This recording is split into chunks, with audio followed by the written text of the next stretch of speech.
Filipi 3 ayat 20. Karena kewargaan kita adalah di dalam sorga, dan dari situ juga kita menantikan Tuhan Yesus Kristus sebagai Juru Selamat.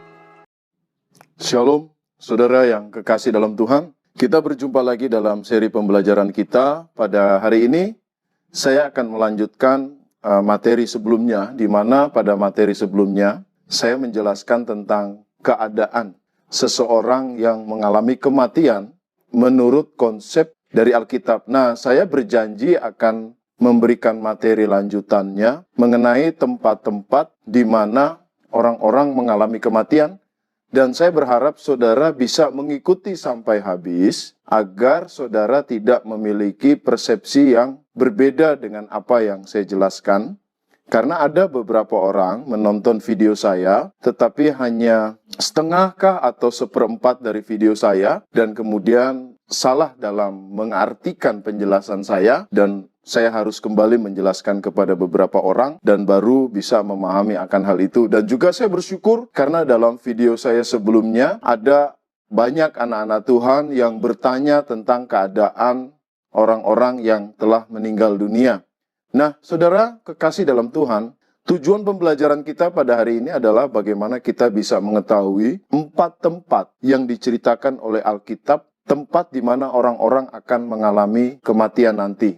Nah, saudara, saya di awal pembicaraan ini saya mau mengatakan bahwa dalam materi saya yang sebelumnya, saya menjelaskan tentang Alkitab itu sudah sempurna. Allah sudah memberitahukan semua keadaan, semua isi hati, semua rencananya, segala sesuatu hubungan antara Allah dan manusia, Tuhan sudah jelaskan di dalam Alkitab.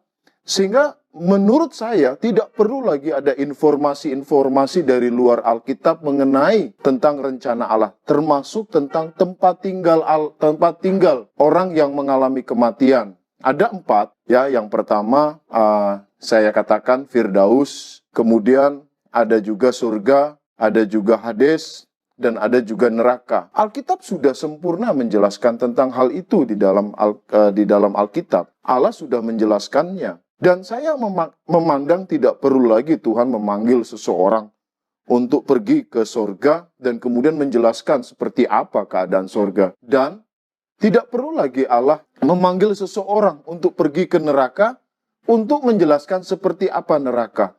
Alkitab sudah mengungkapkannya, dan dari beberapa kesaksian-kesaksian yang saya perhatikan, gambaran tentang neraka yang disaksikan, yang dihotbahkan, yang dijelaskan, atau gambaran tentang surga yang disaksikan dengan yang dijelaskan, itu sangat berbeda dengan apa yang ada di dalam Alkitab. Nah, oleh karena itu, saudara, ketika ada orang bersaksi menjelaskan tentang keadaan surga dan neraka, maka perlulah kita sebagai orang percaya, sebagai orang Kristen, mengklarifikasi dulu apakah itu semua kesaksiannya sama persis dengan apa yang diceritakan. Karena tidak mungkin Allah menyampaikan sebuah tempat, sebuah keadaan, sebuah situasi yang bertentangan dengan dirinya. Tidak mungkin Allah menyampaikan sesuatu yang tidak sesuai dengan isi di Alkitab itu sendiri. Nah, saudara, yang pertama saya mau jelaskan tentang sorga. Mari kita lihat di dalam 2 Korintus pasal 12 ayat 2.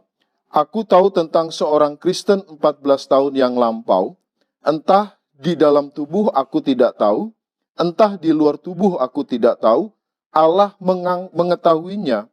Orang itu tiba-tiba diangkat ke tingkat yang ketiga dari sorga. Perhatikan. Orang itu diangkat ke tingkat yang ketiga dari sorga. Ini adalah peristiwa sebenarnya Paulus sedang menjelaskan dirinya bahwa Paulus diangkat oleh Tuhan ke sorga. Nah, perhatikan, memang agak kesulitan ketika kita berbicara tentang kata sorga dari sudut pandang bahasa Indonesia. Karena di dalam bahasa aslinya atau di dalam bahasa Yunaninya, sorga itu dengan kata langit itu sama-sama ditulis dengan bahasa Yunani Ouranos. Jadi di dalam pemahaman orang Yahudi tidak sama sih di dalam konteks tradisi orang Yahudi. Ada yang mengatakan bahwa Ouranos atau langit atau sorga itu memiliki 3 tingkat. Ada juga yang memahami ada 7 tingkat. Jadi perhatikan saudara. ketika kita berbicara sorga dalam bahasa Yunaninya atau dalam bahasa aslinya, sorga dengan langit itu tidak bisa dipisahkan. Karena sorga adalah langit, langit adalah sorga. Nah, Paulus menjelaskan bahwa ternyata sorga itu atau langit itu adalah memiliki 3 tingkat. Sorga memiliki 3 tingkat. Anda lihat, jadi ini kalau saya gambarkan ini bumi. Ada sorga tingkat pertama, ada sorga tingkat kedua, dan ada sorga tingkat yang ketiga. Nah, sorga tingkat yang pertama ini adalah bagian di mana masih ada atmosfer bumi. Jadi kalau saudara lempar batu ke atas, dan batu itu masih jatuh di kepala saudara, dan kena di kepala saudara, maka itu langit yang pertama, atau sorga tingkat yang pertama. Sorga tingkat yang kedua adalah di situ ada bintang, ada matahari, ada bulan, ya. Bisa dikatakan seluruh jagat raya ini adalah sorga tingkat yang kedua. Nah, sorga tingkat yang ketiga inilah yang kita sebut dengan nama istilah bagi kita sorga atau tempat tinggalnya Tuhan. Jadi Paulus pada 2 Korintus pasal 12 ayat 2 ini, dia diangkat ke tingkat yang ketiga di mana Tuhan berada. Ya. Tempat tinggalnya Tuhan, walaupun Tuhan maha hadir, Tuhan maha ada di mana saja. Tetapi Paulus mau menjelaskan bahwa ada satu tempat yang mulia, yang indah, yang biasa kita sebut dengan kata sorga. Jadi Paulus diangkat ke tingkat yang ketiga. Perhatikan, karena ini berkenaan dengan kata Firdaus. Anda lihat, sebentar saya jelaskan kata Firdaus, tempat Firdaus. Karena pada ayat yang keempat, dalam sebuah momen yang sama, dalam sebuah peristiwa yang sama, dalam sebuah keadaan yang sama, di dalam konteks yang dekat pada ayat yang keempat, dalam 2 Korintus pasalnya yang ke-12, dikatakan ia tiba-tiba diangkat ke Firdaus. Jadi Paulus juga dikatakan bukan hanya ke sorga, tapi juga ada Firdaus. Jadi kesimpulan awal, Firdaus itu tidak lagi di bagian bumi yang paling bawah, tapi dikatakan sudah berada di atas, di mana Paulus pergi ke sorga. Jadi dari sini kita bisa ambil kesimpulan awal bahwa Firdaus hari ini tidak lagi di bagian bumi yang paling bawah, tapi sudah ada di tingkat yang ketiga di atas, yaitu di sorga. Sebentar saya jelaskan. Saya jelaskan dulu arti sorga. Nah, jadi saudara yang kekasih di dalam Tuhan, sorga di dalam 1 Raja-Raja pasal 8 ayatnya yang ke-27. Di situ dikatakan, tetapi benarkah Allah hendak diam di atas bumi? Sesungguhnya langit, bahkan langit yang mengatasi segala langit, artinya sorga yang paling tertinggi di tingkat yang ketiga, pun tidak dapat memuat engkau, terlebih lagi rumah yang kudirikan ini. Jadi orang Yahudi mempercayai bahwa sorga itu adalah tempat tinggalnya Tuhan. Nah, Anda lihat di dalam perjanjian lama tidak pernah mengungkapkan bahwa seseorang ketika mengalami kematian pergi ke sorga. Tidak. Semuanya di dalam perjanjian lama mempercayai, meyakini, mengimani bahwa ketika mereka mati, mereka akan ke dunia orang mati. Apa itu dunia orang mati, saudara? Saya sudah jelaskan dalam video saya yang terdahulu, bahwa dunia orang mati itu dalam bahasa aslinya adalah Hades, atau Sheol. Nah, Hades atau Sheol ini bukan kuburan, tapi satu tempat untuk menampung orang-orang yang sudah mengalami kematian. Hades dan Sheol ini juga bukan neraka. Nah, Hades dan Sheol ini terbagi dua. Yang sudah saya jelaskan kemarin, yaitu yang pertama adalah Firdaus, dan yang kedua tempat sengsara. Ya, tempat sengsara. Jadi ada dua tempat, yaitu Firdaus dan tempat sengsara, Hades, tempat menyimpan orang mati. Nah, di dalam perjanjian lama, orang-orang percaya yang mati, mereka tidak pernah berpikir bahwa mereka akan ke surga. Mereka tidak berpikir bahwa mereka akan ke surga. Mereka ketika mati, mereka ke dunia orang mati ini. Yaitu Firdaus, tempat orang percaya, dan tempat sengsara orang yang tidak percaya. Tapi ini bukan neraka. Tempat sengsara ini bukan neraka, tetapi tempat menampung orang-orang yang tidak percaya. Tapi perhatikan, mengapa Paulus mengatakan bahwa ketika dia terangkat ke tingkat yang ketiga, mengatakan bahwa Firdaus sudah ada di atas, di tempat langit yang ketiga. Karena saya sudah jelaskan, sebentar saya jelaskan lagi, bahwa pada waktu Yesus mati di kayu salib, ya, dia berkata begini kepada penjahat, salah satu penjahat yang bersama-sama dengan Yesus disalibkan, "Hari ini juga engkau akan bersama-sama dengan aku di Firdaus." Jadi saudara lihat, pada waktu Yesus mati, dia membawa salah satu penjahat yang percaya Yesus itu ke Firdaus. Firdaus atau Hades ini adanya di bagian bumi yang paling bawah. Oke, jadi ada yang menafsirkan itu di inti bumi atau di bagian bumi yang paling bawah. Jadi Yesus membawa penjahat itu pergi ke Firdaus. Nah, perhatikan saudara. Di dalam Efesus pasal 4 ayatnya yang ke-8 dan ke-9 berkata, tatkala ia naik ke tempat tinggi, jadi setelah Yesus mati, roh dan jiwanya pergi ke Firdaus, kemudian dia terangkat pergi ke sorga. Apa yang terjadi setelah itu? Perhatikan ayat yang ke-8. Tatkala ia naik ke tempat tinggi, ia membawa tawanan-tawanan, ia memberikan pemberian-pemberian kepada manusia. Bukankah ia telah naik? Berarti bahwa ia juga telah turun ke bagian bumi yang paling bawah ini, Hades. Nah, pada waktu Yesus naik menghadap kepada Bapa di sorga setelah kematiannya, Efesus 4 ayat 8 mengatakan, ia membawa seluruh tawanan orang-orang percaya di sini ke atas ke sorga. Dan Paulus menyaksikan, ternyata bukan cuma orang-orangnya yang ada di atas, yang terangkat, yang Yesus bawa ke atas. Tapi Paulus menyaksikan ternyata Firdaus tidak lagi di bagian bumi yang paling bawah. Dalam ayat yang keempat mengatakan, dalam 2 Korintus pasal 12 mengatakan, bahwa Firdaus sudah ada di atas. Oleh karena itu saudara yang kekasih di dalam Tuhan, hari ini setelah Yesus mati dan bangkit, orang yang percaya Yesus mati tidak lagi disimpan di Hades. Karena Firdaus sudah diangkat ke surga. Berarti setiap orang yang percaya Yesus hari ini mati, kita semua terangkat ke surga. Ada yang bertanya sama saya secara pribadi, bagus banget pertanyaannya. Pak, bagaimana kita sudah pergi ke surga, sementara kita belum dihakimi, belum diadili, saudara? Di dalam Alkitab hanya ada 2 pengadilan. Nanti saya akan lanjutkan materi ini. Hanya ada 2 pengadilan bagi orang-orang yang sudah mati dan dibangkitkan. Pertama adalah bema atau kursi pengadilan Kristus. Ya, kursi pengadilan Kristus. Ini adalah pengadilan bagi orang-orang percaya di dalam zaman anugerah, bukan untuk menentukan seseorang masuk surga atau masuk neraka. Tidak ada penghakiman seperti itu untuk menentukan masuk surga, masuk neraka.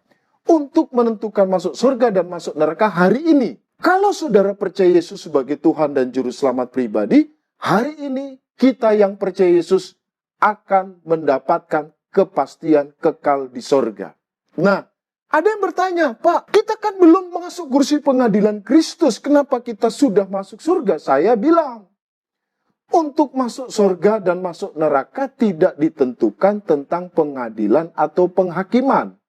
Kalaupun toh dipaksakan bahwa kita harus diadili lebih dulu, maka saya mau mengatakan sebenarnya kita hari ini sudah diadili tentang dosa-dosa kita. Karena untuk masuk surga, ya, untuk masuk surga itu berbicara tentang dosa. Nah, kita paham bahwa dosa sudah diadili di dalam diri Yesus di kayu salib. Yesus sudah disidang. Yesus sudah dihukum karena dosa-dosa kita. Yesus sudah diadili, dinyatakan bersalah dalam 2 Korintus 5 ayat 21. Dia yang tidak berdosa dijadikan berdosa karena kita. Jadi Yesus sudah diadili. Yesus sudah dihukum bukan karena dia berdosa, bukan karena dia bersalah, tapi dihakimi, diadili, dihukum karena dosa kita. Jadi kita adalah orang-orang yang sudah dihitung, yang sudah diadili. Ada yang bertanya, Pak, Masa kita belum diadili, belum disidang, kemudian kita sudah masuk ke surga? Sudah, kita sudah diadili. Kita sudah disidang, tapi bukan kita yang menjalaninya. Yesus menggantikan persidangan itu. Yesus menggantikan untuk menjalani peradilan itu. Dan Yesus telah dihukum secara adil bagi dosa-dosa kita. Sehingga hari ini kita yang percaya Yesus tidak lagi ke Hades, tapi ke surga. Oke, jadi ke surga itu bukan bicara sudah masuk kursi pengadilan Kristus atau tidak. Karena kursi pengadilan Kristus itu adalah persidangan akan dihakimi, akan diadili perbuatan kita. Bukan menentukan surga atau masuk neraka. Kita akan diadili. Karena bema sifatnya adalah tempat di mana kita akan mendapatkan upah nanti di surga. Kita lihat Filipi pasal 3 ayat 20 itu jelas, saudara. Ya. Sebab karena kewargaan kita adalah di dalam surga. Kewarganegaraan kita di dalam surga. Perhatikan, Paulus mengatakan, dan dari situ juga. Perhatikan kata dari situ.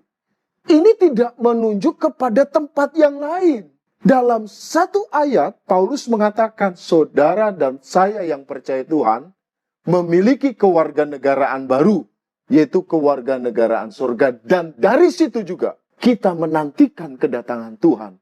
Jadi bagi kita yang mati, yang percaya masuk ke surga, dan dari surga itu kita akan menantikan kedatangan Tuhan. Bukan dari tempat lain. Tidak ada tempat lain di mana kita akan menantikan Yesus. 2 Korintus 5 ayat 8 mengatakan, beralih dari tubuh ini kepada Bapa. Di mana Bapa? Di sorga. Jadi Anda lihat, hari ini orang yang percaya tidak lagi disimpan di dunia paling bawah atau di Firdaus, sebab Firdaus sudah diangkat oleh Tuhan Yesus ke sorga, dan seluruh orang-orang yang sudah di sorga. Dan bagi kita yang percaya akan disimpan di sorga, akan tinggal di sorga. Nah yang kedua saudara, yaitu tentang Hades. Mari kita lihat Hades atau Sheol. Saya mau mengatakan, Hades ini, Sheol ini bukan neraka, belum neraka saudara. Jadi Hades itu masih, atau tempat sengsara itu masih di bagian bumi yang paling bawah di sini. Orang tidak percaya mati disimpan di Hades. Tapi ini sudah laksana seperti neraka. Tapi belum neraka. Lain lagi neraka, saudara. Jadi kita sudah belajar, 1 sorga, 2 Firdaus yang sudah terangkat, dan sekarang kita belajar tentang tempat sengsara Hades ini. Dalam pelajaran saya yang terdahulu mengatakan, Lazarus mati disimpan di Firdaus dengan Abraham. Orang yang kaya yang tidak percaya mati disimpan di Hades juga, tapi di tempat sengsara. Tapi ini belum neraka. Nanti di akhir zaman, saya akan menjelaskan berikut ini, akan berseri. Tapi nanti di akhir zaman, segala sesuatunya berakhir. Di dalam Wahyu pasal 20 ayat 14 dan 15, orang-orang tidak percaya yang di Hades ini akan dibangkitkan tubuh mereka. Oke, maaf, bukan di sini. Yang orang tidak percaya mati, roh dan jiwanya simpan di Hades. Tapi ini udah sengsara walaupun belum neraka. Wahyu 20 ayat 1 sampai 15 itu menceritakan tentang kebangkitan orang yang tidak percaya. Namun kebangkitan ini terjadi setelah peristiwa kerajaan 1000 tahun damai di bumi. Ini di akhir zaman nanti. Belum terjadi hari ini. Mereka akan dibangkitkan. Setelah itu apa yang terjadi? Maut dan kerajaan maut ini akan dilemparkan ke dalam lautan api neraka. Jadi hari ini neraka masih kosong, saudara. Belum ada penghuninya. Karena penghuni neraka hari ini masih disimpan di Hades, tapi sudah laksana neraka. Loh, ini bagaimana mungkin? Saya dengar beberapa kesaksian mengatakan seorang hamba Tuhan dibawa oleh Tuhan ke neraka, melihat jalannya yang panas, ada ruangan-ruangan. Sedangkan dia bilang ada ruangan-ruangan aja udah salah.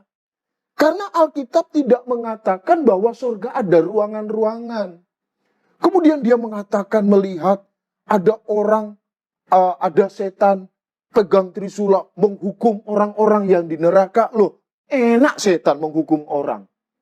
Menjadi alatnya Tuhan menghukum manusia. Itu bukan cerita surganya atau nerakanya orang Kristen. Tidak ada cerita seperti itu. Enak. Setan itu juga akan dihukum di neraka, saudara. Jadi Anda lihat, harus konfirmasi dulu dengan Alkitab. Alkitab cuma bilang, neraka adalah lautan api. Sebentar kita lihat. Jadi Anda lihat. Jadi Hades adalah tempat menyimpan hari ini orang-orang yang tidak percaya. Ini bukan kuburan seperti yang diajarkan oleh para kaum saksi Yehova. Bukan kuburan. Sheol atau Hades itu bukan kuburan. Mari kita lihat, saudara. Matius 11 ayatnya yang ke-23 ya. Saya lihat aja di dalam perjanjian baru. Sebenarnya ada beberapa ayat. Kejadian 44 ayat 31. Kemudian dalam Matius 16 ayat 18. Matius 11 ayat 23. 1 Korintus 15 ayat 55. Dan juga ada juga di dalam Wahyu pasal 20 ayat 13 yang dikatakan. Wahyu 20 ayat 13 mengatakan ini adalah kerajaan maut. Kerajaan orang mati. Gitu loh. Oke, mari kita lihat di dalam Matius 11 ayatnya yang ke-23. Dan engkau Kapernaum, apakah engkau akan dinaikkan sampai ke langit? Tidak, engkau akan diturunkan sampai ke dunia orang mati. Kata dunia orang mati merujuk kepada Hades atau Sheol. Oke? Jadi Anda lihat, jadi kita sudah belajar tentang satu sorga tempat tinggalnya Tuhan, di mana kita percaya orang percaya mati akan ke sorga. Yang kedua, kita sudah belajar Firdaus, tempat menyimpan orang mati yang percaya Yesus sebelum Yesus mati dan bangkit untuk menebus dosa kita. Yang ketiga, kita sudah belajar tentang Hades yang tadinya terbagi dua, tapi sekarang tinggal tempat sengsara. Dan yang terakhir, kita akan belajar tentang neraka. Mari kita lihat Wahyu pasalnya yang ke-20, ayatnya yang ke-13 dan ke-14, saudara. Maka laut menyerahkan orang-orang mati yang ada di dalamnya. Dan maut dan kerajaan maut. Perhatikan. Dan maut dan kerajaan maut ini, kerajaan orang mati, menyerahkan orang-orang mati. Perhatikan, menyerahkan orang-orang mati. Ya. Yang ada di dalamnya. Dan mereka dihakimi masing-masing menurut perbuatannya. Lalu maut dan kerajaan maut itu dilemparkan ke dalam lautan api. Jadi, di akhir zaman barulah mereka dibangkitkan dan dimasukkan ke dalam lautan api neraka. Namun sebelum mereka masuk ke neraka, di dalam Wahyu pasal 20 itu ayatnya yang ke-11 dan 12. Lalu aku melihat sebuah tahta putih yang besar. Jadi ini adalah pengadilan bagi orang-orang percaya di dalam masa anugerah hari ini untuk mendapatkan upah. Tapi ada satu pengadilan lagi namanya tahta putih. Tahta putih. Ini juga bukan untuk menentukan orang masuk surga atau masuk neraka. Ini hanya untuk pengadilan bagi orang-orang yang masuk ke dalam neraka. Sebelum masuk ke dalam neraka mereka harus menghadap dulu tahta putih. Dan kemudian mereka dimasukkan ke dalam neraka. Jadi Anda lihat, proses untuk masuk ke neraka, mereka harus dibangkitkan dahulu, kemudian menghadap tahta putih, baru masuk ke dalam neraka. Berikut saya akan mengajarkan tentang persidangan-persidangan atau pengadilan-pengadilan yang ada di dalam Alkitab. Nah, perhatikan saudara yang kekasih di dalam Tuhan. Nanti di dalam masa kekekalan pun ada yang namanya Yerusalem baru. Ya. Perhatikan, mari kita lihat, karena begini, ada yang mengidentikan atau menyamakan, perhatikan, saya terkadang ketika saya mengajar kepada para mahasiswa saya, ada yang menganggap bahwa surga dengan Yerusalem baru itu sama. Ada yang menjelaskan seperti itu. Pertanyaannya adalah, apakah benar surga dan Yerusalem baru itu sama? Oke, saya mau bilang, surga yang saya katakan tadi di tingkat yang ketiga, surga di tingkat yang ketiga, tempat tinggalnya Tuhan. Itu berbeda, saudara, dengan Yerusalem baru itu berbeda. Di mana perbedaannya? Oke, mari kita lihat dalam Wahyu pasal 21 ayat 1 dan ayatnya yang kedua. Lalu aku melihat langit yang baru dan bumi yang baru, perhatikan. Karena di dalam 2 Petrus pasal 3 ayat 10, saya bacakan ya. Tetapi hari Tuhan akan tiba seperti pencuri. Pada hari itu langit akan lenyap dan dengan gemuruh yang dahsyat, dan unsur-unsur dunia akan hangus dalam nyala api, dan bumi dan segala yang ada di atasnya akan lenyap. Jadi nanti bumi yang kita tinggali hari ini dan langit yang kita lihat hari ini itu akan dihancurkan oleh Tuhan dengan nyala api yang dahsyat. Nah, setelah itu, ini terjadi di akhir zaman nanti. Setelah peristiwa kerajaan 1000 tahun damai. Nah, di dalam Wahyu pasal 21, ayat 1 mengatakan, aku melihat langit yang baru. Ya, dan aku juga melihat bumi yang baru. Tuhan juga menciptakan bumi yang baru. Kemudian, sebab langit yang pertama dan bumi yang pertama telah berlalu, dan laut pun tidak ada. Jadi di bumi yang baru tidak ada laut lagi. Semuanya daratan. Perhatikan ayatnya yang kedua. Dan aku melihat kota yang kudus. Aku melihat kota yang kudus. Perhatikan. Yaitu apa? Yerusalem baru. Kota yang kudus. Anggaplah seperti ini. Nah, perhatikan. Dan aku melihat kota yang kudus, Yerusalem yang baru, turun. Perhatikan kata turun. Turun ke bumi. Dari mana? Perhatikan. Aku melihat Yerusalem baru turun dari sorga. Ini sorga, saudara. Kemudian kota Yerusalem baru turun dari sorga ke bumi. Jadi sorga tetap ada di langit, di atas. Nah, Yerusalem baru menetap di bumi yang baru. Beda. Beda. Nah, pertanyaan yang menantang kita adalah, tadi Filipi 3 ayat 20 mengatakan, kewarganegaraan kita ada di dalam surga. Dan di dalam Efesus pasal 2 ayat 6, di situ dikatakan, dan di dalam Kristus Yesus ia telah membangkitkan kita juga, memberikan tempat bersama-sama dengan dia di sorga. Jadi Anda lihat, ternyata di dalam masa kekekalan nanti, hanya akan ada 3 tempat, saudara. Perhatikan, di dalam masa kekekalan udah selesai nih semuanya, udah kekal semuanya. Ada 3 tempat. Sorga, oke? Yerusalem baru yang menetap di bumi. Dan yang ketiga, neraka, tempat yang kekal. Mungkin ada yang bertanya, siapakah yang tinggal di sorga? Siapakah yang tinggal di Yerusalem baru? Kalau siapa yang menetap di neraka ini udah nggak jadi masalah, karena semua orang yang tidak percaya akan hidup dalam kekekalan, dibakar selama-lamanya di neraka. Dalam pertemuan-pertemuan berikutnya, mari saudara ikuti terus pelajaran ini, supaya saudara tidak kebingungan, atau saudara bisa belajar siapakah yang akan tinggal di sorga, yang akan di Yerusalem baru, dan juga akan di neraka nanti dalam pelajaran-pelajaran berikutnya. Karena kita tidak boleh tutup mata atau mengabaikan, karena ada beberapa tempat di dalam Alkitab mengatakan bahwa kita adalah kewarganegaraan sorga. Sementara sorga beda dengan kota Yerusalem baru. Biarlah nama Yesus boleh dipermuliakan. Amin.